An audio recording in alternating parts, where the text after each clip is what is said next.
안녕하세요. 과학기술의 가장 흥미로운 부분을 쉽고 깊이 있게 파헤쳐보는 시간입니다. 요즘 우리는 눈에 보이지도 않는 나노 입자부터 최첨단 신소재까지 정말 아주 작은 세상을 들여다볼 수 있게 됐잖아요. 근데요, 그걸 보는 것하고 그게 대체 무엇으로 만들어졌는지 아는 건 완전히 다른 차원의 이야기거든요.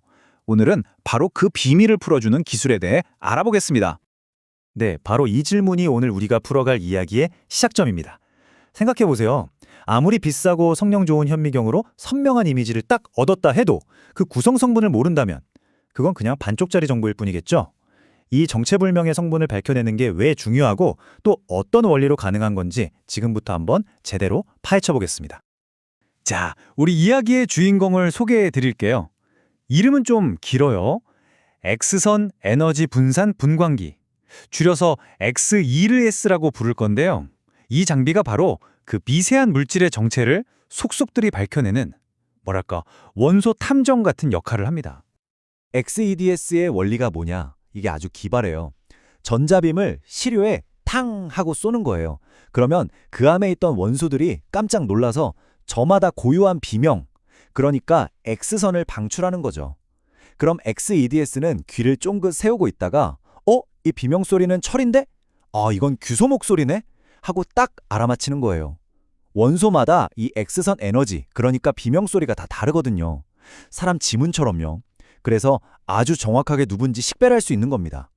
그럼 이 X선 지문을 어떻게 감지할까요? 첫 번째로 통과해야 하는 관문이 있습니다. 바로 검출기의 창인데요. 이 창은 아주 까다로운 문지기라고 생각하시면 돼요.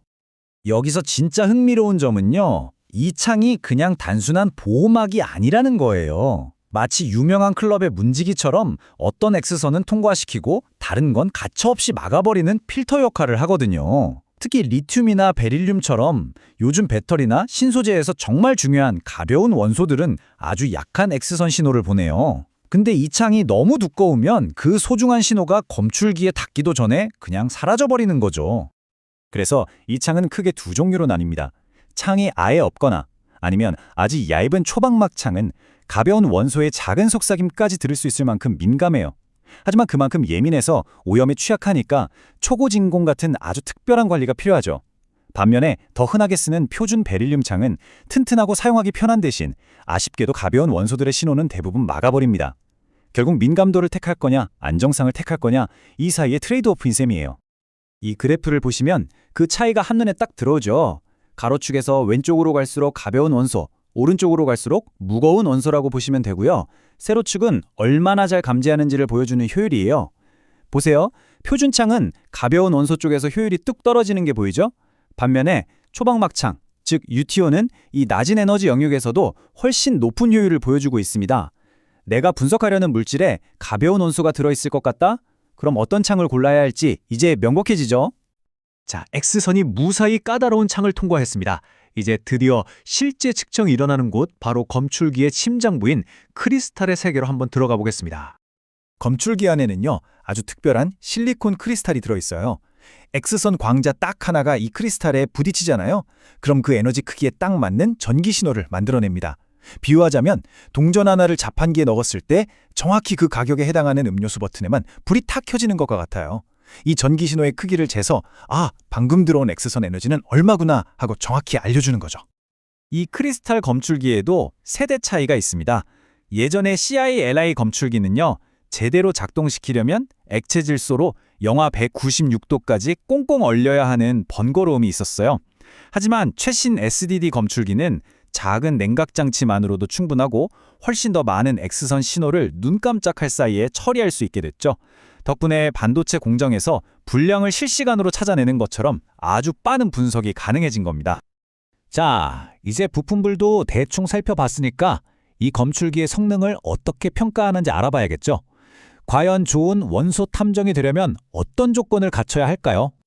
첫 번째 핵심 성능 지표는 바로 에너지 분해능입니다. 우리가 카메라로 사진 찍을 때 초점이 잘 맞으면 여러 사람 얼굴이 또렷하게 구분되잖아요. 에너지 분해능이 좋다는 건 바로 그것처럼 에너지 값이 아주 비슷한 두 원소의 X선 신호를 이건 A 원소 거고 저건 B 원소 거야 하고 명확하게 분리해내는 능력이에요. 분해능이 나쁘면 이 신호 두 개가 그냥 하나처럼 뭉개져 보여서 누가 누군지 도통 알아볼 수가 없게 되는 거죠. 이게 얼마나 대단한 거냐면요. 이론적으로, 그러니까 물리학적으로 봤을 때 실리콘 기반 검출기가 가질 수 있는 최고의 분해능, 그 한계치가 111 전자볼트 EV거든요. 그런데 아까 최신 검출기 성능이 얼마였죠? 127 EV. 와, 정말 그야말로 물리적 한계의 거의 코앞까지, 톡밑까지 쫓아간 거예요. 엄청난 발전이죠. 그리고 두 번째로 중요한 지표는 바로 효율성입니다. 아무리 눈이 좋아도, 즉 분해능이 좋아도 눈앞에 지나가는 걸 놓쳐버리면 아무 소용없잖아요. 효율성은 검출기가 얼마나 민감하게 X선 신호를 하나도 빠짐없이 잘 잡아내는지를 나타내는 척도라고 할 수 있습니다. 그런데 이 검출기들이 정말 놀라운 효율을 자랑합니다. 이 인용구가 그걸 딱 보여주는데요. 특정 에너지 범위 안에서는 검출기에 들어오는 X선을 거의 놓치지 않고 100% 가까이 감지한다는 뜻이에요. 이 범위에는 주기율표에서 인, P보다 무거운 거의 모든 원소들이 포함되거든요. 그러니까 우리가 아는 대부분의 금속이나 반도체 물질의 성분은 놓칠 일이 거의 없다는 얘기죠. 자, 지금까지 좀 복잡한 얘기를 한 것 같은데 이걸 싹 종합해서 이 놀라운 기술이 우리에게 대체 어떤 의미가 있는지 한번 정리해 보겠습니다. 오늘 설명의 핵심 딱 정리해 드릴게요. 첫째, XEDS는 미세 영역의 성분을 밝히는 강력한 원소 탐정이다. 둘째, 그 성능은 창에서부터 크리스탈까지 각 부품의 특성이 좌우한다. 셋째, 좋은 성능이란 얼마나 선명하게 구분하는지, 분해능과 얼마나 민감하게 잡아내는지 효율성의 균형이다. 그리고 마지막으로 이 기술은 이미 이론적인 한계에 가까워지고 있을 만큼 발전했다는 겁니다. 생각해보세요. 더 효율적인 배터리, 더 강한 합금, 아니면 질병을 아주 초기에 진단하는 바이오 센서까지 물질의 가장 기본적인 구성 단위를 이렇게 정확히 알 수 있다는 건 인류가 마주한 수많은 문제의 해답을 찾는 첫걸음이 될 수 있습니다. 이 원소 탐정이 앞으로 또 어떤 놀라운 비밀들을 밝혀낼지 정말 기대되지 않으세요? 오늘 이야기는 여기까지입니다.